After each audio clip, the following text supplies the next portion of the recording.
देश के हित में, जो देश में जो मुल्क में पाकिस्तान और उनके स्पॉन्सर्ड टेररिस्ट की तरफ से जो हमारे मुल्क में आतंकवादी वाक़यात हो रहे हैं, तो ज़ाहिर है उस पर हम तमाम को जाकर उनको बताना पड़ेगा। और भी डिटेल मीटिंग होगी जाने से पहले हमारी, तो उसमें और डिटेल हमको बातें मालूम होंगी। मगर फ़िलवक़्त तो मुझे लगता है कि हमको तो भारत का जो स्टैंड रहा है कि हम टेररिज्म के ख़िलाफ़ थे, क्योंकि टेररिज्म के हम विक्टिम रहे हैं। और ख़ास तौर से एक पड़ोसी मुल्क बार बार हमारे मुल्क में आतंकवाद बोलिए, दहशतगर्दी को यहाँ पर प्रमोट करता है, सरपरस्ती करता है। तो ये उनको इन तमाम एक इम्पॉर्टेंट काम है, और इंशाअल्लाह मैं तो पूरी कोशिश करूँगा इस जिम्मेदारी को अच्छी तरह निभाने की। तो कितनी ज़रूरत लगती है इस तरह के डेलीगेशंस को जो है इस वक्त में जाना और दुनिया को बताना, बाकी देशों में भी क्या? देखिए, पहले भी जब अटल बिहारी वाजपेयी वज़ीर आज़म थे, फिर उसके बाद एक डेलीगेशन गया था। फिर उसके बाद 2008 में जब 26/11 का हुआ, उसमें भी उस वक्त डॉक्टर मनमोहन सिंह की सरकार ने एक डेलीगेशन भिजाया था।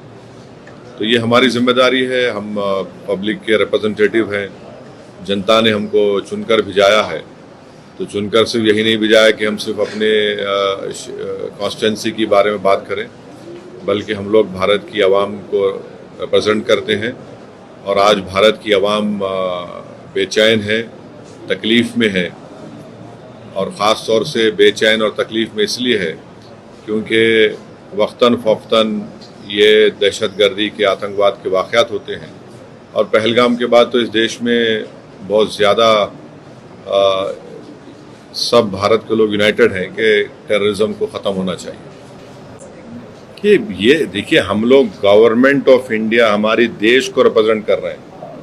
कोई हम लोग MIM पार्टी, NCP पार्टी या वो पार्टी को रिप्रेजेंट नहीं कर रहे हैं। हम लोग मेंबर ऑफ पार्लियामेंट ज़रूर है, एक पार्टी के तरफ से इलेक्ट हुए हैं, बट ये जो काम है हम अपने मुल्क की नुमाइंदगी करने, मुल्क में क्या हो रहा उन देशों में जाके बताने के लिए, कैसा हमारे मुल्क में हमारी बेटियां बेवा हो रही हैं, हमारे बच्चे यतीम हो रहे हैं, कैसा पाकिस्तान इस मुल्क को डिस्टेबलाइज करना चाहता है।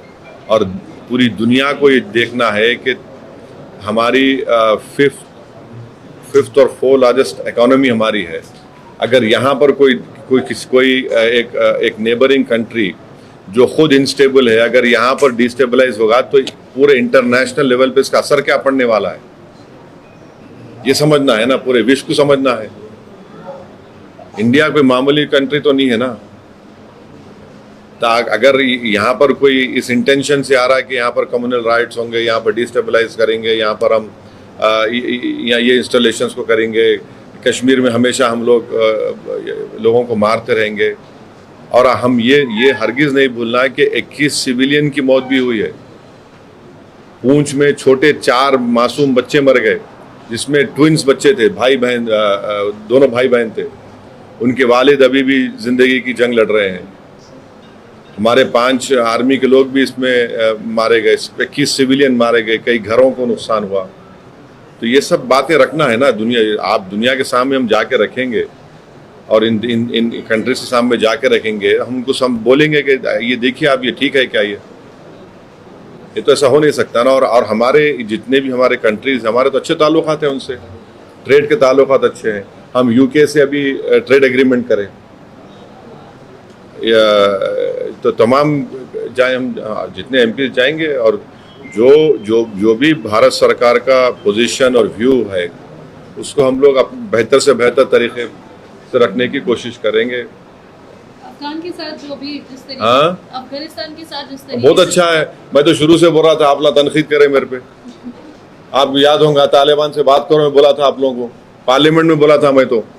आप लोग पूरा TV 6 बजे 9 बजे बैठ के खूब मेरे को दूल्हा बनाए आप लोग।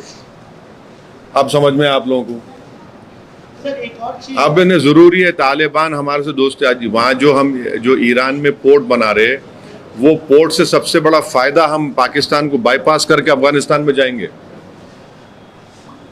वो पोर्ट बनना ज़रूरी है। अब बहुत ज़रूरी हमारे लिए कि हम वहाँ पर पोर्ट बनाएं। और तालिबान तंग है उन लोगों से। तंग है वो पड़ोसियों से। और उन्होंने कितना अच्छा स्टेटमेंट दिया, उन्होंने कंडेम करे पहलगाम को, आउटराइट कंडेम करे वो लोग। तो बकवास बात करें ना, क्या गंदगी की बात करें, कैसा बात करते ऐसा वो, ये कोई बात करने का तरीका है क्या वो आदमी का? वो मंत्री रह के उनको मिनिमम आप उनके एक्शन लीजिए उनके ऊपर आप। जब हम इतना फख्र के साथ अपने स्पोक्स पर्सन को पूरी दुनिया के सामने बिठाते, इन उठा के उसको एक रिलीजन से जोड़ के और फिर उनके रिलीजन को मिला दिया, वो टेररिस्ट के बोल के, ऐसा ये कोई बात है? ये तो हाईली कंडेमनेबल चीज है ये तो। और ऐसे वक्त पे, और मैं तो सुना कि इससे पहले तो उन्होंने एक्स चीफ मिनिस्टर की वाइफ को भी कुछ बोले सो है। अरे बकवास करेंगे क्या ये शख्स? बैठ के बोलो आप, अब भी ये कोई ये इस तरह की बात करते हैं कोई महिला के बारे में आप? इससे मालूम होता है कि उनका माइंडसेट कितना गंदा है। इंडिया का यूएस से कितना ट्रेड होता? 150 बिलियन के ऊपर होता। अब फिर ये हम जो अभी ट्रेड एग्रीमेंट कर रहे हैं यूएस से, उसमें टारगेट है 500 बिलियन का। ये क्या मजाक है क्या? क्या ट्रेड के लिए हम वो खामोश बैठ जाएंगे क्या? और क्या अमेरिका गारंटी ले रहा है कि हमारे पास दोबारा पाकिस्तान आतंकवादी हमले नहीं करेंगे? और फिर कौन गारंटी ले रहा है कि ये पाकिस्तान, तो आप पाकिस्तान की मिलिट्री हमेशा तंग करने वाली है इंडिया को, नहीं रुकने वाले। कैसे हम कब तक हम ये सब तमाशों को बर्दाश्त करेंगे? तो ये चीज़ें हैं। हम तो मैं अपनी गवर्नमेंट से बोल रहा हूँ, मैं मेरे को कोई दूसरे फॉरेन गवर्नमेंट से मतलब नहीं है। मगर ट्रेड आप बार बार बोले, ट्रेड क्या ट्रेड है भाई? पाकिस्तान से क्या ट्रेड करेंगे आप? भीख मंगे वो लोग, $2 बिलियन लिए अभी वहां से IMF से, उन्होंने क्या ट्रेड करेंगे? उन्होंने ट्रेड हमारे से होगा ना? कितना वो है?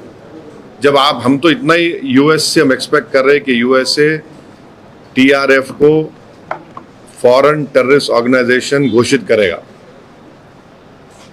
और हमारी गवर्नमेंट से हम रिक्वेस्ट भी करेंगे कि उनको बताए आप, TRF should be designated as a terrorist, foreign terrorist group in US, in UK treasury department करना चाहिए, EU को करना चाहिए। TRF कुछ भी नहीं है बल्कि पाकिस्तान स्पॉन्सर्ड LAT का एक ग्रुप है वो, जो पहलगाम में हत्या किया और अभी पर 3-4 दिन पहले भी हुआ।